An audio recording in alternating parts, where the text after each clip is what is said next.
Kanchipuram Vakula silks నాణ్యత మా ప్రాధాన్యత. మదీనాగూడ, మియాపూర్, హైదరాబాద్ లో త్వరలో శుభారంభం. నమస్కారం, వెల్కమ్ టు ఐ డ్రీమ్. ధర్మ మార్గం విత్ విజిత కార్యక్రమానికి స్వాగతం.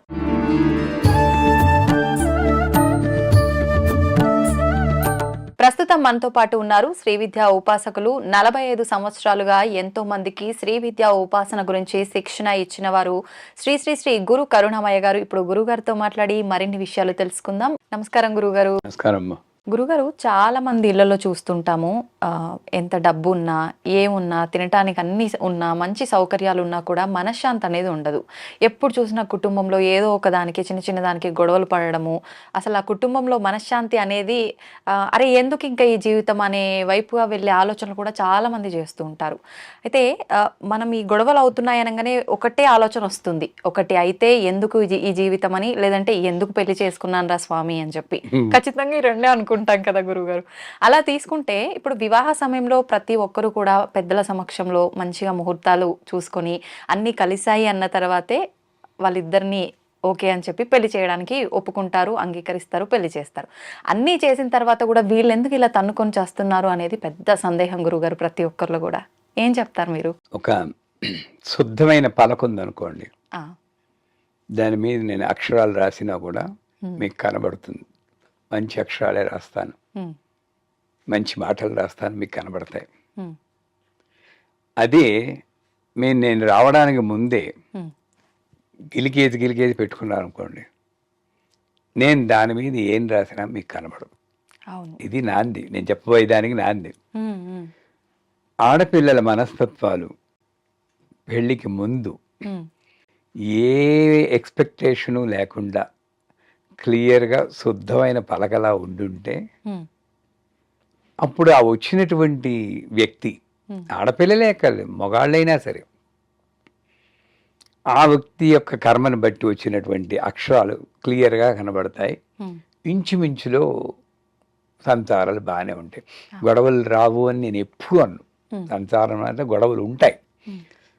మా అమ్మ నాన్నగారు ఎప్పుడు గొడవ పడలేదు, ఒకసారేమో చిన్న అనుకున్నారేమో అంతే. మా అక్కయ్య వాళ్ళ దగ్గర కూడా ఉంటాయి. కాకపోతే ఈ ప్రీ కన్సీవ్డ్ నోషన్స్ లేవు ఆడపిల్లలకి, ముఖ్యంగా ఆడపిల్లలకి అనకూడదు. కానీ వాళ్ళు ఇలా ఉండాలి, సినిమాలు ఒకటి ఉన్నాయి కదా మనకి, ఇలా ఉండాలి, కథల్లో చెప్తాడు, నువ్వు లేకపోతే నేను జీవితం లేదు, ఎంతైనా అలా ఊహించేసుకుంటున్నారు. చేసుకుని పెళ్ళైన మొదటి రోజు నుండి చివరి దాకా అలాగా ఎన్నేళ్ళైనా అలాగే ఉంటుందని కూడా ఒక భ్రమకు లోనవుతున్నారు. చెంచలిహి మనస్తత్వం, అందులో పురుషుడి మనస్సు ఇంకా చెంచలం. నిజంగా నేను పురుషుడైనా చెప్తున్నాను. వాడికి స్థిరంగా ఉంటే నచ్చదు, వెరైటీ కావాలి. కూర రోజు ఒకటే చేస్తే రోజు ఒకటేంటి, వెరైటీగా చెయ్యి, వెరైటీగా డ్రెస్ చేసుకోవాలి. అంత అస్థిరమైనటువంటి ఒక వ్యక్తితో ఒక స్థిరమైన సంసారాన్ని కోరుకునే వ్యక్తి కలవాలంటే అది హిందూ మతంలో గొప్ప, హిందూ వివాహ వ్యవస్థలో గొప్పదనం ఏమిటంటే ఈ రెండింటినీ కలుపుతున్నారు. వీడేమో చంచలం, ఆవిడేమో స్థిరమైన కుటుంబం కావాలంటుంది. అంటే యావరేజ్లో చెప్తున్నాను, అందరు మగవాళ్ళు అలా అని కాదు, అందరు ఆడవాళ్ళు ఇలా అని కాదు. సో అంచేత నేను పెళ్ళికి ముందుగానే తల్లిదండ్రులు ఇచ్చేటువంటి ట్రైనింగ్ చాలా ముఖ్యం. పెద్ద మనిషి అవ్వగానే అప్పటి నుండి అమ్మ జాగ్రత్తగా ఉండాలి, 10 మందిలో ఉన్నప్పుడు ఎలాగ ఉండాలి, ఎలా డ్రెస్ చేసుకోవాలి, ఏం ప్రాబ్లమ్స్ ఉంటాయి, ఇవన్నీ చెప్పి తల్లిదండ్రులు కరువు అయ్యారు. First reason. ఒప్పుకుంటారా? అవును గురుగారు, ఎవరి బిజీ లైఫ్లో వాళ్ళలో ఉండిపోతున్నారు. వాళ్ళు ఏం చేస్తున్నారు, ఏ యూట్యూబ్లో ఏం వీడియోలు వాచ్ చేస్తున్నారు, ఇవన్నీ కూడా ఒక 8 ఏళ్ల వయసు నుండే చూడాల్సిన దౌర్భాగ్యం పట్టింది ఇప్పుడు. అది చేయట్లేదు, చెక్కలేదు. అండ్ వాళ్ళు కూడా హస్బెండ్ అండ్ వైఫ్ ఆదర్శ దంపతుల్లా ఉండి వీళ్ళకి ఒక ఐడియల్ లైఫ్ చూపించడానికి అక్కడ ప్రాక్టికల్ లేదు. ముహూర్తాలను ఎందుకు అనుకోవడం మనం, ఇవన్నీ లేవు. ఈ పిల్ల కూడా ఇంట్లో గొడవలు చూసి ఈ పిల్లవాడు కూడాను ఏదో అలా వచ్చేయాలి, అప్సరసలు రావాలని వాడు, ఈవిడ అపర శ్రీరామచంద్రుడు రావాలని ఈవిడ కోరుకుంటున్నారు. కాబట్టే వచ్చిన దాంతో తృప్తి పడకుండా, అడ్జస్ట్ అవ్వకుండా, ఆ అడ్జస్ట్మెంట్ మెంటాలిటీ అనేది తగ్గిపోతుంది. That's a main reason. పూర్వకాలంలో ఎంత వస్తే అంత దాన్ని సర్దుకునేవారు. హ్మ్. నాకు తెలిసి నా చిన్నప్పుడు మా పెంకుటిల్లో ఉండేవాళ్ళం. ఆ. ఒకే రూమ్లో ఉండేవారండి. మైథిలి, జగ్గు, జగన్నాథ్, సీతారామం అండ్ వాళ్ళ అమ్మ, నాన్న, 5గురు ఒకే రూమ్. ఆ. మాట బయటికి వినబడేది కాదు. హ్మ్. అంత ఒబ్బిడిగా సంసారాలు చేసుకునే వాళ్ళు ఉన్నారు. ఇప్పుడు 3 బెడ్రూమ్ హౌస్ అయినా కూడా మనశ్శాంతి ఉండట్లేదు. ఎందుకు అంటే ఆ అడ్జస్ట్మెంట్ మెంటాలిటీ లేదు. అంతే పెళ్లి చేసుకోవడానికి ముందే నాకు వచ్చేవాడు ఎలా ఉండాలి అన్నది. అందుకే నేను ఎవరైనా పెళ్లి చేసుకుంటానంటే ముందు ఇద్దరిని నాకు వీడియో కాల్ చేయమంటాను. నేను ఇచ్చి గిఫ్ట్ అదే. ఇద్దరిని కూర్చో, అసలు ఆయన భ్రమలన్నీ తీసేయి, ఇది జీవితం, దీనికి ముందుగానే నువ్వు మెంటల్లీ ప్రిపేర్ అయిపో, అప్పుడు నువ్వు రంగంలోకి దిగు, నీకు వచ్చి ఈజీగా ఉంటుంది. అంతేగాని ఇది ఇలాగే ఉంటుంది జీవితం అనుకుని ముందుకు వెళ్ళడం వల్ల కూడా పెళ్ళైన కొత్తల్లో ఎంత బాగుండేవారు, రోజు నన్ను పొగిడేవారు, ఇప్పుడు అసలు నన్ను చూడటమే లేదు. అంటే అప్పుడు ఉన్నటువంటి స్థితి వేరు, ఇప్పుడు ఉన్నటువంటి స్థితి వేరు, వాళ్ళ టెన్షన్లు ఉంటాయి, ఉంటుంది. సో ఇవన్నీ కూడా మనం ఆలోచించి నాకు ఏ జీవితం అమ్మవారు ప్రసాదించిందో ఆ జీవితానికి నేను అడ్జస్ట్ అవ్వాల్సిందే. దానికి ఒకటే దోహదపడేది ఆధ్యాత్మికం, అది కొరబడింది. కొత్తగా చెప్పండి, నిజంగా యూత్ పెళ్ళైన వాళ్ళైనా పెళ్లి కాని వాళ్ళైనా రోజు కాస్త ఒక 5 నిమిషాలు భగవంతుని ధ్యానం చేసుకునే వాళ్ళు తక్కువయ్యారా? నిజంగానే గురుగారు, చాలా తక్కువైపోయారు. మరి నాకు నా ఫిజికల్ శక్తి నాలా 70 ఏళ్ళు వస్తే కొంచెం తగ్గిపోతూ ఉంటుంది. మెంటల్ శక్తి పరిస్థితిని బట్టి టెన్షన్లు వస్తూ ఉంటాయి. నన్ను కాపాడేది ఏంటి? ఇంకొక ఆధ్యాత్మిక శక్తి అనేది ఒకటి ఉంది, అది నన్ను కాపాడుతుంది. ఆకటి వేళలా అని చెప్పి అన్నమయ్య కీర్తన ఉంది. అంచేత నేను నాలా పూజలు చేయమంటం లేదు, ఒక 5 నిమిషాలు ప్రే చేసుకుని యూత్ తగ్గిపోయారు. ఆ శక్తి లోపడడం వల్ల కూడా మైండ్ కొంచెం అటు ఇటు అయి పెళ్ళిళ్ళు ఊగుతున్నాయి అనమాట. మీరు ఏదైతే చెప్పారో దాన్ని బట్టి నాకు అనిపించింది ఏంటంటే, యువత పేరెంట్స్ చూపించిన సంబంధాల పైన ఎక్కువ మొగ్గు చూపకపోవటానికి కారణం వాళ్ళ మైండ్లో ఎక్కువ ఎక్స్పెక్టేషన్స్ ఉండటం వల్ల. అది వచ్చే అబ్బాయి ఇలా ఉండాలైనా కావచ్చు, లేదంటే వచ్చే అబ్బాయి బ్యాక్గ్రౌండ్ ఇలా ఉండాలైనా, ఏదైతే ఏంటి మొత్తానికి వాళ్ళ ఎక్స్పెక్టేషన్స్ ఉండటం వల్ల. అయితే మీరు చెప్పింది విన్న తర్వాత ఇది నిజమేనా అని నాకు అనిపిస్తోంది. అంటే ఎంతవరకు నిజం? అందుకని చెప్పి నేను ఇప్పుడు కొంతమంది యువత మీతో మాట్లాడించి అసలు వాళ్ళ మనసులో ఏముంది, మీరు చెప్పింది ఎంతవరకు నిజం, ఇవన్నీ కూడా అడుగుదామని చెప్పి కొంతమందిని పిలవటం జరిగింది. ఇప్పుడు వారితో కూడా మాట్లాడి అసలు వాళ్ళు ఏం చెప్తారు మాట్లాడేద్దాం గురుగారు మరి వాళ్ళతో. తప్పకుండా. ఓకే, నమస్కారం గురుగారు. నమస్కారం గురుగారు, నాకు ఒక చిన్న సందేహం ఉంది. ఈ జనరేషన్లో అమ్మాయిలు కానీ అబ్బాయిలు కానీ ఎవరి లైఫ్ స్టైల్ వాళ్ళు చూసుకుంటున్నారు. ఇప్పుడు ఇంటి దగ్గర నుంచి సంబంధం చేసుకుందామంటే వాళ్ళు ఎట్లాంటి సంబంధం తీసుకొస్తారో, వాళ్ళు ఇంక తెచ్చేటోళ్ళు కరెక్ట్గా ఉంటారో లేదో కూడా తెలియదు. నేను చేసుకోబోయేడికి మంచిగా కారు ఉండాలి, వెల్ సెటిల్ అవ్వాలి, మంచి జాబ్ ఉండాలి, లక్షలలో శాలరీ ఉండాలి. బట్ ఇవన్నీ లేకపోయినా సరే ఒక మిడిల్ క్లాస్ అబ్బాయి ఉన్నాడు. సో వాళ్ళకైనా సరే మంచి అమ్మాయి, ఎట్లాంటి మనస్తత్వం ఉన్న అమ్మాయిని చూసుకుంటే జీవితం ఎలా బాగుంటుంది, వాళ్ళతో ట్రావెల్ చేయడానికి మన జీవితం ఎలా సెట్ చేసుకోగలం అనేది నా చిన్న ప్రశ్న. మీరు మీ ప్రశ్నలో పక్షపాతం ఉంది. అమ్మాయిలు ఇంత ఎక్స్పెక్టేషన్ పెట్టుకున్నారు అన్నారు. ఈ మిడిల్ క్లాస్ అబ్బాయికి ఏం ఎక్స్పెక్టేషన్ లేదంటారా? మనస్ఫూర్తిగా చెప్పండి. వీడికి ఒక ఎక్స్పెక్టేషన్ ఉంది, అది ఇది వేరవ్వచ్చు. ఈ రెండూ తప్పే. ఏముండాలి? ఒక గట్ ఫీలింగ్. నేను ఒక చిన్న నా లైఫ్ ఇన్సిడెంట్ మీకు షేర్ చేస్తాను. మీకన్నా పెద్ద ఎక్స్పెక్టేషన్స్లో ఉన్నాను. నేను మిడిల్ క్లాస్ వాడిని. అప్పుడు దగ్గర 30 సంబంధాలు చూసి ఉంటాను నేను. నా దృష్టిలో ఒక ఐశ్వర్యరాయో ఒక ఎవరో ఒకళ్ళు రావాలి, డ్యాన్స్ రావాలి, మ్యూజిక్ రావాలి, తెల్లగా ఉండాలి, ఇన్ని ఉన్నాయి. కానీ అన్నీ రిజెక్ట్ చేశాక ఇప్పుడు నేను చేసుకున్న ఆవిడ వచ్చాక, ఆవిడ కాఫీ కప్పు తాగుతూ ఇలా అన్నది ఇలా చూశారు. అదే మూమెంట్. నిజంగా ఆనెస్ట్గా చెప్తున్నాను, షీ ఈజ్ ద లేడీ అనుకున్నాను. ఆ డెసిషన్ వెనకాల నాకు ఒక్క ఎక్స్పెక్టేషన్ లేదు. అరవల్లో అంటారు, అనను నోకినాల్ అవను నోకినాల్ అని. అంటే ఆవిడ చూసాడు, ఈయన చూసాడు, అయిపోయింది, చూపులు కలిసిన శుభాలు అంటారు. ఇది నిజంగా ప్రాక్టికల్గా జరిగింది. కానీ ఆ మొమెంట్లో ఆవిడికి నా మీద ఎక్స్పెక్టేషన్ లేదు, నాకు ఆవిడ మీద ఎక్స్పెక్టేషన్ లేదు. సో మీరు ఈ ఎక్స్పెక్టేషన్స్ అనేది రెండు పక్కలా ఉన్నాయి. నాకు వచ్చి భార్య సరిగ్గా ఉండాలి, నేను చెప్పినట్టు వినాలనో ఏమిటో, ఆ సరిగ్గా ఉండాలని మరి డెఫినేషన్ లేదు అనుకున్నప్పుడు నన్ను నేను ఒకసారి అనలైజ్ చేసుకోవాలి.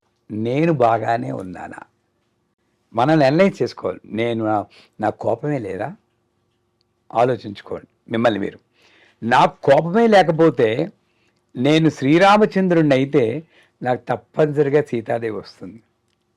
కానీ నాకు కోపాలు అన్నీ పెట్టుకుని నాకు రావాల్సిన వ్యక్తి చాలా సౌమ్యంగా ఉండాలి అనుకుంటే ఒక్కప్పుడు కుదరకపోవచ్చు.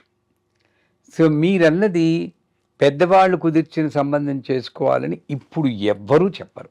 ఎందుకంటే దేశకాల పరిస్థితులను బట్టి ధర్మం మారిపోయింది.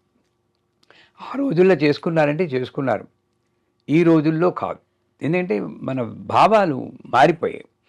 అందుచేత నన్ను అడిగితే మీకు మధ్య మార్గంగా గట్ ఫీలింగ్ అని ఒకటి ఉంటుంది. ఆ ఒక్క మొమెంటు మీరు ప్రాక్టీస్ చేసి ఒక్కసారి కళ్ళు మూసుకుని చూసి ఈ అమ్మాయితో నా జీవితం బాగుంటుంది అన్న ఆలోచన వచ్చిందా, మరో ఆలోచన లేకుండా కుదిరింది. కానీ ఆ డెసిషన్ తీసుకున్నాక మీరు మెంటల్గా ప్రిపేర్ అవ్వాలి. నేను ఎలా ఉన్నా అడ్జస్ట్ అవుతాను. ఆవిడ అవ్వాలి, మీరు అవ్వాలి. ఒకవేళ ఆవిడ అవ్వలేదనుకోండి, సోక్రటీస్ భార్యలాగా మహాగళ్యాలాగా రాసుకుంటుంటే నీళ్ళు వంపేసిందే అనుకోండి, అయినా సరే మెంటల్గా ప్రిపేర్ అవ్వాలి. అలా అయినప్పుడు మనశ్శాంతి అన్నది నా భార్య సఖ్యతగా ఉంటేనే వస్తుంది అనుకోవడమే పెద్ద పొరపాటు. మనశ్శాంతి నా దగ్గర ఉంది. అడ్జస్ట్ అయినా మనశ్శాంతే, నా భార్య మంచిగా ఉన్నా మనశ్శాంతే. మీకు సేఫ్ సైడ్ ఏంటంటే గట్ ఫీలింగ్తో వెళ్ళండి. సినిమాలు ఇవన్నీ ఎంటర్టైన్మెంట్ కోసమే. నిజంగా ఆ యాక్ట్ చేసి వాళ్ళు కూడా అలా ఉన్నారా అని మనం పెద్ద క్వశ్చన్ మార్క్ వేసుకోవచ్చు.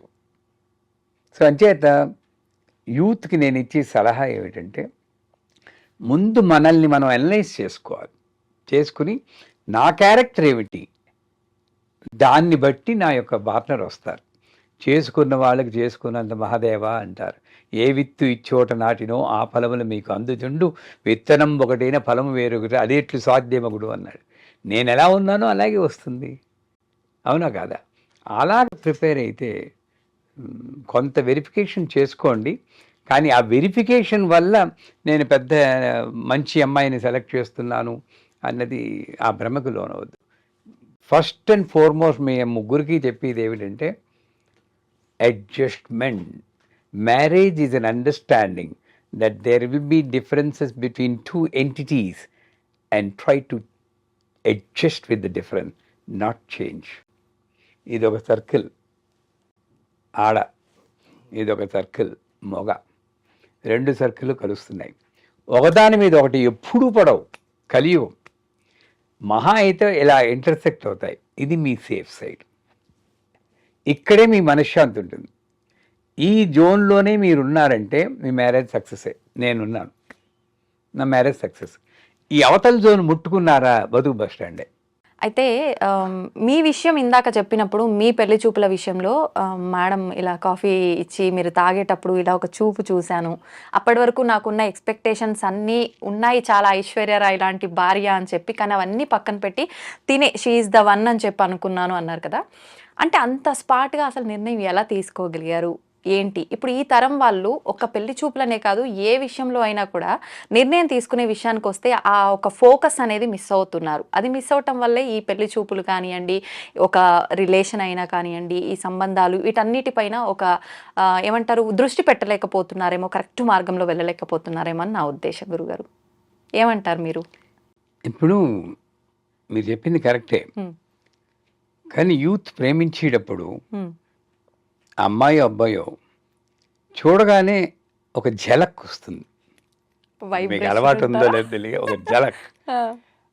ఆ ఝలక్ వెనకాతలు ఏమీ ఉండదు. ఈ అమ్మాయి అందంగా ఉండని కానీ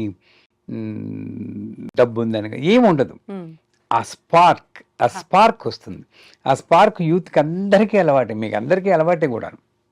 ఇప్పటి వాళ్ళకి అది ఉందంటారా గురువు? 100% ఉంది. ఇప్పటి అబ్బాయిలు ఎలా ఉన్నారంటే ఒకరిని చూస్తే అనిపించడం కాదు, నలుగురిని చూసినా అనిపిస్తుందేమో అలాంటి ఒక స్పార్క్ మీరు అన్నట్టుగా అని నా ఉద్దేశం గురుగారు. ఇన్ఫాక్చుయేషన్ అది నేను దేనికి వాళ్ళతో మాట్లాడుతూ ఉంటే వెళ్ళిపోతుంది, కానీ ఒక్కళ్ళకే పదే పదే మాట్లాడాలి అనిపిస్తుంది.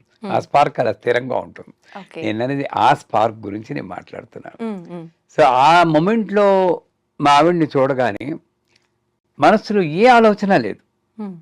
అది అమ్మవారి అనుగ్రహం అనుకోండి, అప్పటికే కొంత నేను ఉపాసన చేసిన ఆ భాగ్యం అనుకోండి, మా అమ్మ చెప్పినటువంటి ట్రైనింగ్ అనుకోండి. మా అమ్మ మొదటి నుండి నా 3 ఏళ్ల వయసులోనే మా అమ్మ నన్ను ట్రైన్ చేసింది. 27 ఏళ్ల వయసులో నా పెళ్ళి అయింది. అంతవరకు నేను చూసిన జీవితము అది యూత్ అన్నది ఆ లైఫ్ గడుపుతున్నప్పుడు నేర్చుకుంటూ నేను ఇంప్రూవ్ అవుతూ ఉంటే ఇలాంటి అనుభవాలు జరుగుతాయి. అది మనం ప్రాక్టీస్ చేసుకోగలిగితే ఆ మొమెంట్లో రీజన్లెస్ డెసిషన్ అని ఉండాలి. Purposeless action, reasonless joy, that is Shri Vidya అంటారు. పర్పస్లెస్ యాక్షన్ అంటే అమ్మాయిని చూడగానే అబ్బాయిని చూడగానే ఇతను సేఫ్ అని అనిపిస్తుంది. ఆ మొమెంట్ వచ్చేదాకా మనం వీళ్ళు నాకు కరెక్టే అనే ఒక భావన కలగాలి మనసులో, వీళ్ళ దగ్గర ఉంటే నేను సేఫ్. 100%. అసలు సంబంధం రావడానికి ముందు మీ మైండ్ అంతా ప్లెయిన్గా పెట్టుకోండి. అందుకే పెళ్ళిళ్ళలో మంత్రం ఉంది, మీకు చెప్పరు కానీ పురోహితులు రాయిను తొక్కమంటారు, సన్నికలు తొక్కుతారు, అమ్మాయి తొక్కుతుంది. తొక్కినప్పుడు ఈయన మట్టెలు పెడతాడు. ఆ తొక్కినప్పుడు మంత్రం ఏంటంటే, ఇంతకు ముందు ఎవరి మీదైనా నేను మనస్సు పడి ఉంటే, నాకు వరసైన బావ కానీ మావయ్య గారి మామిలు కానీ ఉంటే, వాళ్ళ ఎదుట వాళ్ళ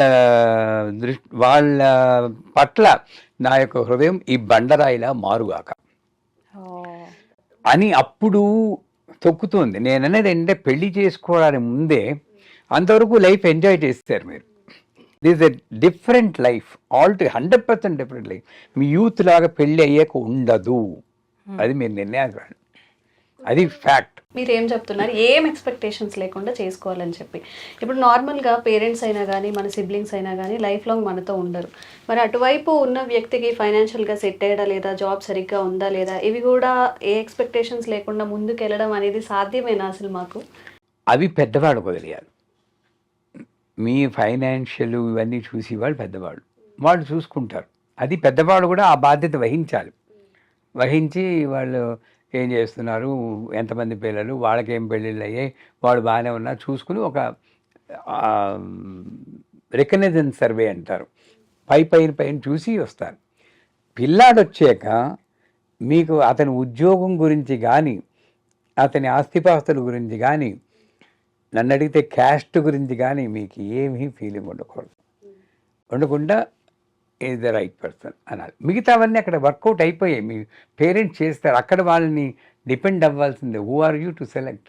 అంటే ఒకవేళ జాబ్ ఏముందిలే, శాలరీ ఏముందిలే, అంటే ఆస్తులు ఏముందిలే, పిల్లాడు మంచివాడు కదా చేసుకో అని చెప్తే నెక్స్ట్ వీళ్ళందరూ మన లైఫ్లో ఉండరు కదా, అప్పుడు ఎవరు పోషిస్తారు? మీకు చేసుకోవాలని లేకపోతే చేసుకోకండి. అక్కడే నేను చెప్తున్నాను, స్పాట్ వాళ్ళని వినాలని చేసేసుకుంటే చేసుకోండి. ఆ స్పాట్ డిసిషన్స్ ఎప్పుడు మంచివే, ఎందుకంటే తల్లిదండ్రుల మీద గౌరవంతో చేసుకున్నారు, ఏదో ఒకటి వస్తుంది. నా దగ్గర రండి, నేను ఏదో సలహా ఇస్తాను. కానీ చేసుకోవాలని లేదనుకోండి, మధ్య మార్గంగా వాళ్ళని కష్టపెట్టకూడదనో, ఓ పని అయిపోతుందనో ఎప్పుడు పెళ్లి చేసుకోకండి. No, if you don't like that person, పెద్దవాళ్ళు కూడా మిమ్మల్ని ఫోర్స్ చేయకూడదు. నా పిల్లల్ని ఎప్పుడు నా కల చేసుకోలేదు, వాళ్ళు ఎన్నుకున్నారు సరే అన్నారు. వాళ్ళు ఏ మతము ఏ కులము అది కూడా నేను చూడను. గురుగారు మీరు చెప్పినట్టుగా ఒకవేళ పేరెంట్స్ చెప్పిన సంబంధమే చేసుకున్నాం అనుకోండి, పక్కా ఫ్రాడ్ అయ్యాడు, ఆ అమ్మాయికి డివోర్స్ అయిపోయింది, అంటే చాలా బాధపడిన తర్వాత తనకి ఓ డివోర్స్ వచ్చింది, అయిపోయింది. మళ్ళీ ఆ వ్యక్తి అమ్మాయి కానివ్వండి అబ్బాయి కానివ్వండి తనకి ఇష్టం లేకుండా కానివ్వండి, ఏముందిలే చేసుకో లేకపోతే తక్కువ శాలరీ అయితే ఏమైంది, లేకపోతే నీకు బ్యాలెన్స్ అదే బ్యాంక్ బ్యాలెన్స్ ఇవన్నీ లేకపోతే ఏమైంది అంటే ఒక పర్సన్ని తీసుకొచ్చి పెళ్లి చేస్తే వాళ్ళ బాధ్యత అయిపోతుందా? అంటే తనకి ఇష్టాలు కానీ లేకపోతే తను అవ్వాలనుకుంటుంది, అసలు ఒక జాబ్ చేయాలనుకుంటుందా, లేకపోతే ఇంకేం చేయాలనుకుంటుందా, తను ఎలా ఫీల్ అవుతున్నాడు అవతల పర్సన్, ఇవేవి సొసైటీ కానీ పేరెంట్స్ కానీ పట్టించుకోరా? వివాహ వ్యవస్థలో 8 రకాల వివాహాలు ఉన్నాయి. అందులో పిల్లకి కానీ పిల్లవాడికి కానీ, పిల్లగాడికి నచ్చిందా నక్కలేదు, పిల్లకి నచ్చిందా లేదా ఆమె అనుమతి తీసుకోకుండా చేసేటటువంటి పెళ్ళి రాక్షసము అంటారు. పైశాచికం అని ఇంకోటి ఉంది, అది కూడా కాదు. కట్నం తీసుకుని వెళ్ళి అసురము అన్నారు. మనం అసురం రాక్షసం రెండిట్లోనూ ఏదో చూస్తున్నాం. అంచేత నేను అనేది ఏంటంటే, ఒకటి మీరు కర్మ సిద్ధాంతాన్ని నమ్ముకోవాలి. జో లిఖా హై ఓహీ హోగా, తలరాత. అది ఒకటి. కాకపోతే ఇక్కడ అలాగని నేను పెద్దవాళ్ళని తప్పు పట్టలేను. ఎందుకంటే వాళ్ళు కూడా ఎలాగో అలాగ అమ్మాయి పెళ్ళి అయితే బాగుండు, 29 ఏళ్ళు వచ్చేసాయి, మళ్ళీ అవుతుందో లేదని కొంచెం టెన్షన్ పడవచ్చు. కానీ మీ జీవితం మీది. అక్కడ ధైర్యంగా నాన్నగారు అమ్మ నాకు ఎందుకో కంఫర్టబుల్గా లేదు, ఆయనకి శాలరీ లేకపోతే నేను పెళ్ళి లేకపోయినా ఇలా ఉండిపోతాను, కానీ ఇలా చేసుకుంటే మళ్ళీ బాధపడతానేమో అని ఒక వాయిస్ మీరు చెప్పగలగాలి. అప్పుడు వాళ్ళు తల్లిదండ్రులు బాధ్యత గల తల్లిదండ్రులు అయితే ఎందుకు ఆ పిల్లాడిని సెలెక్ట్ చేస్తున్నారో మీకు ఒక సహేతుకంగా మీకు నిరూపించారు. వాళ్ళు వెనకాతల ఆస్తులు ఉన్నాయి, మంచివాళ్ళు, మీకేం పర్వాలేదు, మాకు తెలిసిన వాళ్ళే ఏదో చెప్తారు. అప్పుడు మీరు మీ ఇష్టమైతే పెళ్లి చేసుకోవాలి. ఒకటే చెప్తానమ్మా, ఒకటి ఎక్స్పెక్టేషన్స్ లేకుండా చేసుకోవడం మీ బాధ్యత. ఒకవేళ గట్ ఫీలింగ్లో మీకు ఏదైనా డౌట్ వచ్చిందా, నేను ఏ పని చేసినా సరే నాకు ఒక్క డౌట్ వచ్చిందంటే నేను చేయను ఆ పని, పోస్ట్పోన్ చేస్తాను, తర్వాత అయినా మళ్ళీ అటెంప్ట్ చేస్తానేమో. కానీ అంటే ఇది జీవితం, మామూలు కాదు. మీరు అనొచ్చు ఒకసారి పెళ్ళి డివోర్స్ అయ్యి వాళ్ళు వస్తారు, వాళ్ళకి పెళ్లి చేస్తారు. అసలు ఎందుకు డివోర్స్లు అవుతున్నాయి? అది వెళ్ళటం లేదు. మీరు పెళ్లి చేసుకున్నాక పూర్వకాలంలో ఎలాంటి వాడైనా సరే వాళ్ళు అడ్జస్ట్ అయ్యి అన్నేళ్ళు, నాకు 43 ఏళ్ళు అయింది పెళ్ళి, నిన్ననే పెళ్లి రోజున. అది ఎందుకు సక్సెస్ అయింది మాది? ఎందుకు అడ్జస్ట్మెంట్ లేదమ్మా యూత్లో. ఇద్దరిలోనూ ఉండాలి. నేనంటాను అవతలి వాళ్ళు అడ్జస్ట్మెంట్ అవ్వకపోయినా మీరు అడ్జస్ట్ అవ్వాలి. ఎందుకంటే మీ జీవితం, మీకు మనశ్శాంతి కావాలి. యాక్సెప్ట్, క్విట్, రెండే నా రూల్. యాక్సెప్ట్, గొనుక్కోకుండా యాక్సెప్ట్ చేయి, నసపెట్టకు. Are quit. క్విట్ అయిపోతే మళ్ళీ వచ్చేవాడు ఆల్రెడీ ఒకసారి రిజెక్ట్ అయిన వాడే ఉంటారు. అంచేత అవన్నీ ఆలోచించి వివాహ వ్యవస్థ ఫెయిల్ అవుతుందంటే ముందు మీరు కొంచెం గొడవలు వస్తున్నాయంటే పేపర్ తీసి రాసుకోండి.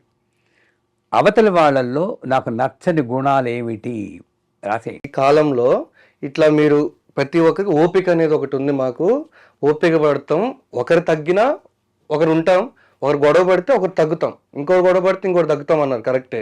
కానీ ఇప్పుడున్న జనరేషన్లో అది నువ్వు ఎంత అంటే నేను ఎంత అనేటట్టే ఉన్నారు. ఎందుకంటే ఇద్దరు సంపాదిస్తున్నారు. ఫస్ట్ ఈ జనరేషన్లో మనం ఉన్నది, అమ్మాయి సంపాదన లేకుండా లేదు, అబ్బాయి సంపాదన లేకుండా లేడు. సో ఓపిక అనేది ఎక్కడికి లేదు, ఇక్కడ ఎవ్వరికీ లేదు. అట్లా ఉన్నప్పుడు మనం ఎట్లయితే భాగస్వామితో కరెక్ట్గా మనం ఏం మాట్లాడుతూ, మీరు అన్నారు కదా ఒక పేపర్లో రాసుకోండి, మీ సమస్యని పేపర్లో రాయని అన్నారు. కానీ ఆ పేపర్లో రాసేంత ఓపిక కూడా లేదు ఇక్కడ. ఇట్లా చించి ముఖాన్ని పెట్టి వెళ్తారు, అది అమ్మాయి కానీ అబ్బాయి కానీ. సో ఇట్లా ఉన్న సమాజాన్ని, ఈ పెళ్లి వ్యవస్థని, మనం పెళ్లి వ్యవస్థ అంటున్నారు కదా, మరి ఎట్లా అయితే మార్చగలం? ఒక అమ్మాయికి కానీ అబ్బాయికి కానీ ఎట్లా నచ్చజెప్పి ఒక జీవితాన్ని నిలబెట్టగలం? ఇప్పుడు సపోజ్ నేనే ఉన్నాను, నాకున్న కోరికలు ఏంటి? నాకు వచ్చే భార్య నాతో ఉన్నప్పుడు నీట్గా ఉండాలి, తనకి అదే కోరిక ఉంటుంది, జాగ్రత్తగా ఉండాలి, కలిసిమెలిసి ప్రశాంతంగా ఉండాలి, తన బంధువులు నేను మంచిగా చూసుకోవాలి, నా బంధువులు తను మంచిగా చూసుకుంటుంది. ఇట్లాంటి కోరికలే ఉంటాయి ప్రతి అబ్బాయికి కానీ అమ్మాయికి కానీ. కానీ ఓపిక ఎక్కడ లేదు. ఉదయం వెళ్తారు ఆఫీస్కి, సాయంత్రం వస్తారు. ఆఫీస్ ప్రెజర్ అంతా ఒక అమ్మాయి మీద చూపిస్తారు, భార్య మీద లేదా హస్బెండ్ మీద చూపిస్తారు. అక్కడ మొదలవుతుంది యుద్ధం. మీరు చెప్పినట్టు రాసి చూసి ఇదమ్మా నీ వల్ల నాకు సమస్య అనేంత ఓపిక ఎవ్వడికి లేదు. ప్రశ్న మీరే చెప్పారు, సమాధానం మీరే చెప్పారు. క్యాన్సర్లో second stage cancer, fourth stage cancer ఉంది. మీరు చెప్పింది ఫోర్త్ స్టేజ్ క్యాన్సర్, దానికి క్యూర్ లేదు. నేనన్నది సెకండ్ స్టేజ్ క్యాన్సర్లోనే మనం జాగ్రత్త పడాలి. నేను ఓర్పు లేదు అంటే న్యాయంగా నేను చెప్పి జాగ్రత్తగా వినండి. పెళ్లి రోజే కొట్టుకోరు కదా మీరు, పెళ్ళైన 2వ రోజు కొట్టుకోరు కదా, 3వ రోజు కొట్టుకోరు కదా, ఎక్కడో స్టార్ట్ అయింది 4వ రోజు 5వ రోజు, అక్కడే మీరు సెకండ్ స్టేజ్ క్యాన్సర్ స్టార్ట్ అయింది. మీరు అప్పుడు మీకు ఓర్పు ఉంది, ఓహో ఇబ్బందులు వస్తున్నాయి, అభిప్రాయ భేదాలు వస్తున్నాయి, అక్కడ నేను చెప్పిన జాగ్రత్తలు తీసుకోమంటాను. అప్పుడు ఫోర్త్ స్టేజ్ క్యాన్సర్కి వెళ్ళదు. మనమేం చేస్తున్నాం, ముదరబెట్టి ఫోర్త్ స్టేజ్ క్యాన్సర్ వచ్చాక దానికి క్యూర్ లేదు, ఎప్పుడూ ఏం చేయలేదు. ఓర్పు లేదు అంటే నీ జీవితం, ఓర్పు లేదు అంటే మరి గొడవలు అవుతాయి. నాకు గొడవలు అవ్వకుండా ఉండాలి అంటే మన ఇంట్లో పొగ రాగానే ఫైర్ అలారం మోగాలి, అప్పుడు వెంటనే నేను ఆపేయాలి.